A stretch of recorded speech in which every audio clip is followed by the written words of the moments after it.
నార్మల్గా ఒక జింకను వేటాడాలంటే చాలా జాగ్రత్తగా మనం దాన్ని వేటాడతాం. బట్ అదే జింక ప్లేస్లో ఒక షేర్ ఉంటే ఒళ్ళు దగ్గర పెట్టుకోవాలి. ఆల్మోస్ట్ నేను అలాంటి వ్యక్తి ముందే ఉన్నాను. ఎవరనేది నేను రివీల్ చేస్తాను.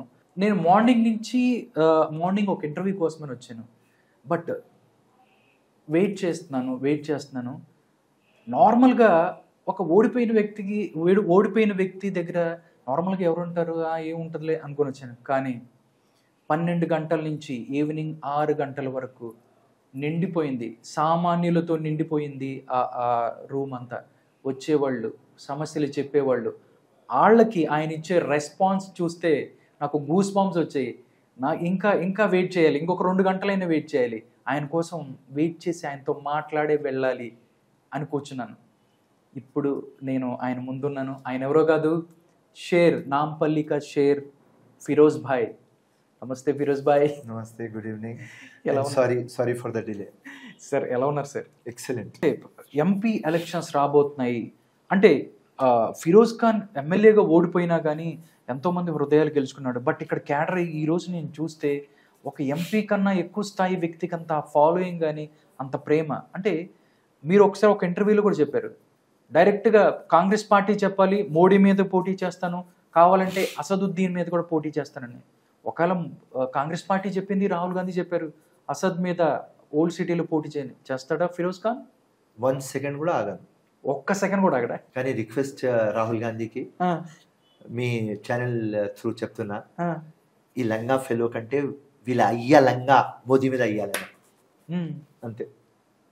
మోదీ మీద, అసద్ మీద కంటెస్ట్ చేసినా కదా 219. ఓకే, ఈయనకన్నా పోయి ప్రతి ఒక్క సందులో పోయి తిట్టినా, వాళ్ళ దారుసలాం ముందు స్టేజ్ పెట్టి తిట్టినా, వాళ్ళ ఇల్లు ముందు స్టేజ్ పెట్టి తిట్టినా, ఓకే, అది పని అయిపోయింది. లంగా దొంగ ఓట్లు ఉన్నాయి కాబట్టి గెలుస్తున్నారు. ఇప్పుడు లంగా దొంగ ఓట్లు నేను తీస్తే ఒకవేళ రాహుల్ గాంధీ చెప్తే కంటెస్ట్ చేస్తా, నో ప్రాబ్లం. కానీ రిక్వెస్ట్ చేయమంటే ఈ అసద్ నరేంద్ర మోదీ బ్రోకర్ కాదు కాబట్టి ఈ బ్రోకర్ మీద ఎలక్షన్ కంటెస్ట్ చేసిన 219లో 224లో మెయిన్ బాస్ మీద కంటెస్ట్ చేస్తా. ఓకే, సో నాకు నరేంద్ర మోదీ మీద టికెట్ ఇవ్వాలి అని రిక్వెస్ట్. కొడితే చిన్నోళ్ళు ఏంటి డైరెక్ట్ గా ఏనుగు కుంభస్థలాన్ని కొట్టాలని.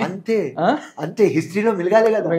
అంతే, victory small, history big, life small. ఏ రోజు వచ్చినాం, ఏ రోజు పీక్తాం ఎవరికి తెలుసు. నేను రేపు పొద్దుగాల జీవితం ఉంటాను, ఏదైనా రాయాలి, మీరు రాస్తారు, ఏం రాయాలి కదా. కానీ ఒక్కసారి బుక్ లో వచ్చేస్తే ఓకే, మొత్తం ఎండ్ ఆఫ్ ద వరల్డ్ నాకు ఆ బుక్ లో ఉంటది కదా. దానికోసం మనం పుట్టినాం కదా. సో ఫైన్, టికెట్ ఇవ్వాలంటే నరేంద్ర మోదీ. ఓకే సార్, చూద్దాం కాంగ్రెస్ పార్టీ చెప్తే ఆ ఫైట్ ఎలాగ ఉంటుందో. ఎందుకంటే తెలంగాణలో సోనియా గాంధీ అవ్వచ్చు, లేకపోతే నరేంద్ర మోడీ కూడా మల్కాజ్గిరి సికింద్రాబాద్ నుంచి పోటీ చేసే అవకాశం ఉందంటారు. చూద్దాం, అలాంటి ఫైట్ ఏమైనా చూడాల్సిందే ఫిరోజ్ భాయ్ మళ్ళీ నరేంద్ర ఎవరు రారు, అక్కడనే వారణాసి అంతే. అక్కడ ఈడ్సా ఉత్తరప్రదేశ్, అక్కడనే ఉంటారు సార్. అందరూ మ్యాక్సిమం ఫిరోజ్ ఖాన్ ఎమ్మెల్సీ అవ్వాలి అంటే నార్మల్గా పార్టీలోనో లేకపోతే మీ ఒక నాయకుడు అనుకున్న కార్యకర్తలు అనుకోవటం నేను ఎక్కడైనా చూశాను. కానీ నేను ఏదో ఒక ఇంటర్వ్యూ కింద మీ కామెంట్ చూస్తుంటే బీజేపీ మాకు ఫిరోజ్ ఖాన్ ఎమ్మెల్సీ అయ్యి హోమ్ మినిస్టర్ అవ్వాలి. ఏంటి సార్, అంటే హోమ్ మినిస్టర్ ఎప్పుడు అవ్వబోతున్నారు, అయితే ఏంటి, ఏం చేస్తారు? అంటే హోమ్ మినిస్టర్ అయితే మొత్తం ఒకే ఒక్కటి సినిమాలో అలాగా మొత్తం ఓల్డ్ సిటీ అంతా సెట్ చేస్తారా? ఫస్ట్ పాయింట్, ఇక్కడ ఒక టెక్నికల్ పాయింట్ వస్తుంది. కంటెస్టెడ్ ఎమ్మెల్యేస్కి నో ఎమ్మెల్సీ అని ఒక కాంగ్రెస్ పార్టీ రూల్ పెట్టింది. ఓకే, లేకుంటే కంటెస్టెడ్ ఎమ్మెల్యేస్కి ఎమ్మెల్సీ ఇచ్చేసి మినిస్టర్ ఇవ్వాలి అంటే ఇమీడియట్గా first name Madhu Yaskhi, okay, Anjan Kumar గారు, జగ్గారెడ్డి, జీవన్ రెడ్డి సాబ్, ఇట్లా పెద్ద పెద్ద పెద్ద పెద్ద మేధావులు వచ్చేస్తారు. ఓకే, సో కాంగ్రెస్ పార్టీ ఏం చేసింది అంటే ఒక రూల్ పెట్టింది, నో కంటెస్టెడ్ క్యాండిడేట్ ఎమ్మెల్సీ ఇస్తాం, మినిస్ట్రీ ఇస్తాం, 1 సంవత్సరం ఆగాలి, మేము ఏం కంటెస్టెడ్లో అని అందరికీ పక్క పెట్టేస్తాం. 1 థింగ్. ఓకే, అండ్ ఒకవేళ ఫ్యూచర్లో ఎమ్మెల్సీ వచ్చి ఎమ్మెల్యే గెలిచి హోమ్ మినిస్టర్ అయితే 100% రౌడీ ఫ్రీ తెలంగాణ, హైదరాబాద్, ఇంకా డ్రగ్ ఫ్రీ తెలంగాణ హైదరాబాద్. దీని వెనుక పడతాం. ఓకే. మహిళలు రాత్రి 3 గంటలు తిరగాలి. సీటీ కొడితే రౌడీ షీటర్, మళ్ళీ సీటీ కొడితే పీడీ, నెక్స్ట్ టైం పీడీ సీటీ కొడితే ఎన్కౌంటర్. Simple logic. ఆ భయం ఉండాలి. దుబాయ్లో బిజినెస్ ఉన్నది నాకు. ఓకే. ఎవరైనా ఒక ఆడకి చూడాలి అంటే భయపడాలి. అది ఇంత చిన్న మినీ వేసుకుంటుంది, చూడాలంటే భయపడాలి. ఎందుకంటే లా అట్లా. ఒక చెక్ ఇవ్వాలి, ఆ చెక్ బౌన్స్ అయితే within 1 hour you are arrested. Within 1 hour all your permissions, all your visa, మీ లైసెన్స్లు అన్ని క్యాన్సిల్ అయిపోతాయి విత్ ఇన్ 1 hour. సో ఆ భయం ఉండాలి. ఓకే. అప్పుడునే అందరు చక్కగా అవుతారు. సో ఒక రెవల్యూషన్ తీసుకురావాలి. సిస్టంలో లకునాస్ ఉన్నాయి, కానీ ఒక వ్యక్తి ఎవరు హెడ్ ఉండాలి, వాడు ఆలోచిస్తే అవుతుంది. ఇవాళ మా కమిషనర్ ఉన్నారు హైదరాబాద్, శ్రీనివాస్ రెడ్డి సాబ్, హంగామా. ఎవరు అయ్యాకి వినడు. నేను చెప్తున్నా, ఎవరు అయ్యాకి వినడు. ముఖ్యమంత్రి చెప్తే కూడా వినడు. అది కూడా నేను చెప్తున్నా మీ ఛానల్ ముందు. ఓకే. ఎందుకంటే ముఖ్యమంత్రి మైండ్ సెట్ అట్లా. ముఖ్యమంత్రి ఏమన్నాడు, కేసీఆర్ లంగా దొంగ పనులు చేసుకొని ఆఫీసర్లకు యూజ్ చేసుకొని ఎవరు మనకు ఫేవరింగ్ వాళ్ళకు పెట్టుకొని మొత్తం సిస్టమ్కి పాడు చేసేసి మొత్తం డ్రగ్స్ తెలంగాణ చేసినాడు, తాగాపోతు తెలంగాణ చేసినాడు, లంగా దొంగ తెలంగాణ చేసినాడు. మనం ఆఫీసర్లకు పవర్ ఇస్తాం, అట్లాంటి ఒక ఇమాందార్ ఆఫీసర్లకు తీసుకువస్తాం. రచ్చకుండా మీరు చూడండి సుధీర్ బాబు, ఎవరు అయ్యాకి విన్నాడు. ఇక్కడ చూడండి సైబరాబాద్ మహాంతి, ఎవరు అయ్యాకి విన్నాడు. ఇట్లాంటి ఆఫీసర్లకు మనం తీసుకువచ్చినాం. So head of the department అంటే head of the family, custodian of the state Revanth Reddy అట్లా ఆలోచిస్తున్నప్పుడు అతను హోమ్ మినిస్టర్ కూడా అట్లా ఆలోచిస్తే అందరు స్టోరీ ఫినిష్ చేస్తాం. అంటే మొత్తం క్లీన్ అండ్ గ్రీన్ అయిపోతుంది. Clean and green. ఉత్తరప్రదేశ్లో ఎట్లా అయింది, ఎవరైనా రౌడిజం చేయాలి అంటే ఫినిష్, భయపడిపోయేవాళ్ళు. ఓవర్, ఇల్లు పోతుంది, బిజినెస్ పోతుంది, అన్నీ పోతాయి. అట్లనే భయం ఉండాలి. కామన్ మ్యాన్ ఆరాంతో ఉండాలి. కామన్ మ్యాన్ కి పరేషాన్ చేయవద్దు.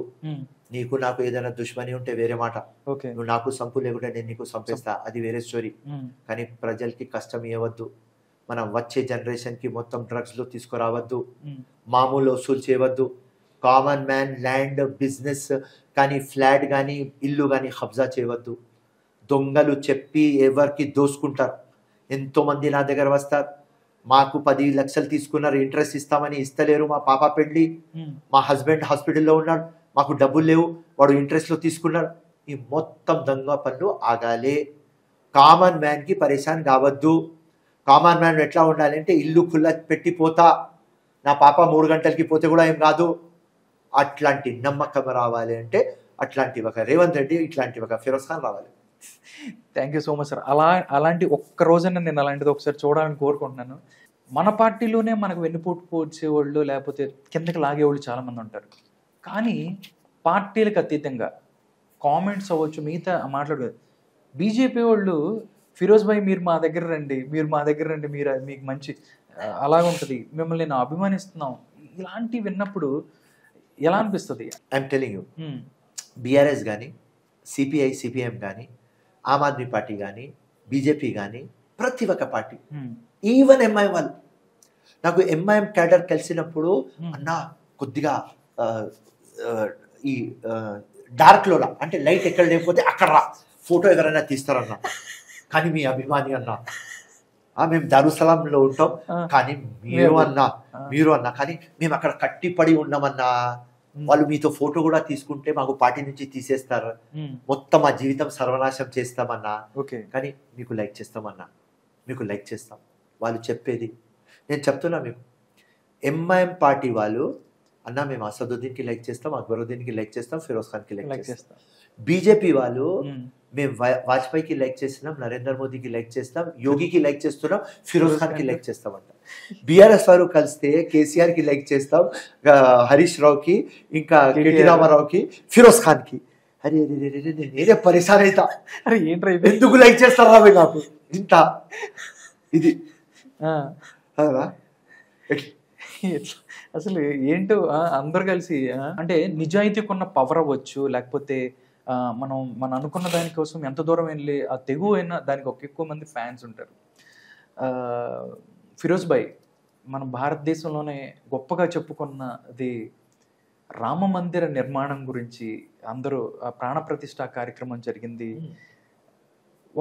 ఒక ఇండియన్ భారతీయ ముస్లింగా ఆ కార్యక్రమాన్ని ఎలా చూస్తారు ఫిరోజ్ భాయ్?